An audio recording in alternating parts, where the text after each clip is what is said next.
On August 15, 2025, we mark 80 years since the end of the Second World War, a day known as Victory over Japan Day, or VJ Day.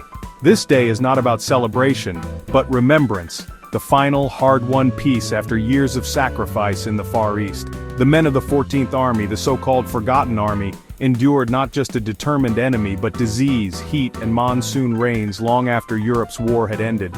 For them and the thousands held in brutal POW camps, Japan's surrender was liberation and hope after years of suffering.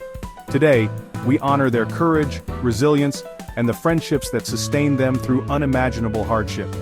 VJ Day is our promise. Their sacrifices will never be forgotten, and their legacy will be cherished for generations.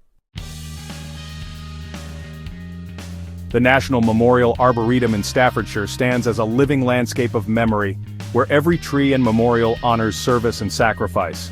On this 80th anniversary, the Arboretum becomes the nation's heart, hosting the principal VJ Day commemoration. The Burma Star Memorial is the focal point, a simple tribute to those who served in the Far East. Among the attendees are 33 veterans, aged 96 to 106, each a living link to the past. Their presence is a powerful reminder. These are not just names in history but fathers, grandfathers, and great-grandfathers who endured the unimaginable.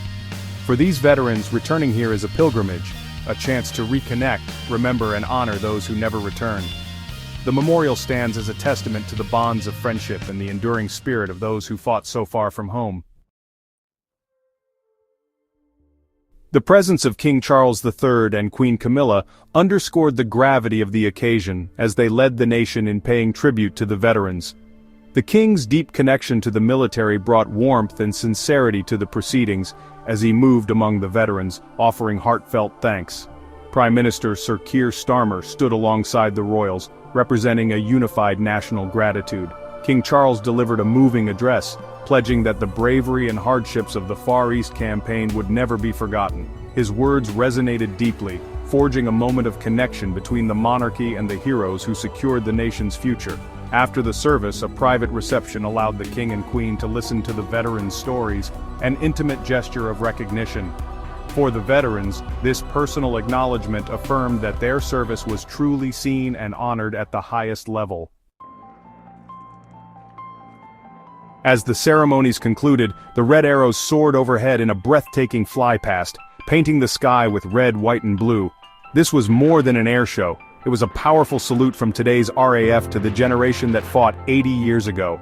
The display symbolized the enduring spirit and continuity of service, linking past and present.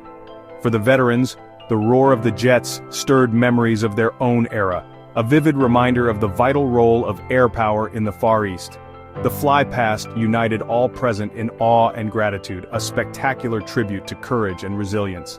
As the jets disappeared, they left behind a memory that would be cherished, a soaring punctuation mark on a day of remembrance. Among the veterans was Sid Machin, aged 101, whose story embodies the brutal reality of the Burma campaign. As a Chindit, Sid operated deep behind enemy lines, disrupting Japanese supply routes in the unforgiving jungle. He recalls the campaign as tough and monotonous, a simple phrase for an immense struggle. The Chindits marched for endless miles, relying on airdrops and each other for survival, facing disease and exhaustion as constant threats. Sid's survival is a testament to the fortitude and camaraderie that defined these elite units. When asked about meeting King Charles, Sid's humble response, pleasant to talk to, reflects his generation's quiet pride. His story is a living reminder of the realities faced by thousands in the shadows of the jungle. Sid represents the resilience and humility of all who served in the Far East. The war in the Far East is also a story of families, as shown by Lieutenant Colonel David Chalmers-Brice, who attended to honor his family's remarkable legacy. His uncles served with distinction in the 14th Army, and one became a major general, earning 3 distinguished service orders. His father fought in the Malayan campaign, was captured at Singapore, and survived 3.5 years as a POW in Changi jail. During captivity, his father kept a secret diary, later published as Half a Banana, documenting resilience and leadership, including organizing gardens to feed thousands of prisoners. These actions saved lives and offered hope in the darkest circumstances. For Chalmers-Brice, honoring these memories is a profound duty, ensuring the sacrifices of the forgotten army are never overlooked. His family's story is a powerful testament to the varied contributions and enduring spirit of those who served in the Far East.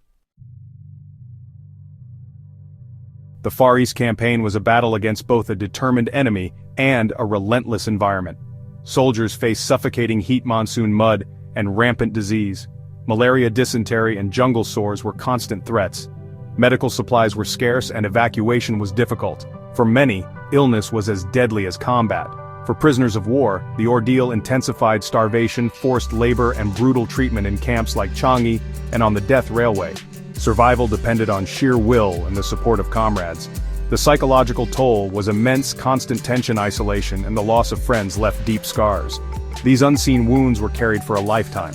Understanding these hardships is essential to appreciating the scale of their sacrifice. Despite overwhelming adversity, the stories of Far East veterans shine with the extraordinary power of the human spirit.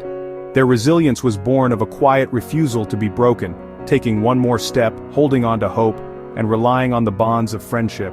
In the jungle and in POW camps, camaraderie was the bedrock of survival. Men shared food, nursed the sick, and risked punishment for each other. Their humility is striking. Many downplay their own heroism, seeking only remembrance for their comrades. The story of Chalmers-Brice's father, who cultivated gardens to feed thousands, exemplifies this constructive spirit. The 80th anniversary is a testament to ordinary people's capacity for courage, compassion, and fortitude.